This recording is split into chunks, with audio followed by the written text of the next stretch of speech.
Félix Tshisekedi avait la veille pris part à l'audience publique solennelle et foraine de la rentrée judiciaire 2024-2025 au Conseil d'État, occasion pour la première présidente Marthe Odion-Nondé d'évoquer les mécanismes de contrôle des actes administratifs des autorités centrales par le Conseil d'État et de relever la nécessité de rendre effective l'installation des juridictions administratives inférieures au profit du Conseil d'État en République démocratique du Congo. Plus de détails dans ce reportage.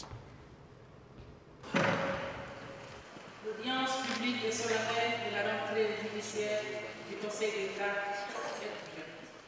Dans son allocution, en présence du chef de l'État, la première présidente du Conseil a évoqué et rappelé la nécessité des mécanismes de contrôle des actes administratifs des autorités à tous les niveaux par sa juridiction. Cette audience solennelle était aussi l'occasion pour Marthe Odion-Nondé de préciser qu'il revient au Conseil d'État de vérifier la conformité aux normes de gestion publique allant de la Constitution aux traités et accords internationaux, en passant par les lois, les règlements, la jurisprudence, la coutume et les principes généraux liés à l'intérêt général. La première présidente de la Cour administrative a par ailleurs élevé la nécessité de rendre effective l'installation des juridictions administratives inférieures au profit du Conseil d'État en République démocratique du Congo. Aujourd'hui, à l'occasion de l'audience solennelle des rentrées judiciaires du Conseil d'État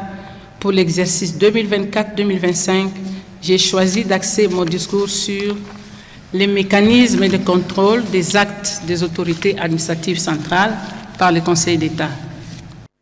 Pour sa part, le procureur général près le Conseil d'État a axé sa mercuriale sur l'étude prospective du rôle du ministère public pour une justice administrative plus efficiente en République démocratique du Congo. Cette étude, a dit Antoine Félicien Ilutaïkombe, s'inscrit dans l'attente des acteurs judiciaires et extrajudiciaires impliqués dans les procès administratifs congolais qui partagent un sentiment mitigé sur la rigueur de cette justice. L'objectif visé est celui de relever les difficultés et les limites du rôle du ministère public administratif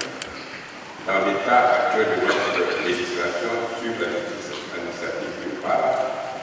et d'autre part, d'impulser l'évolution législative de la question par des propositions de loi afin de rencontrer finalement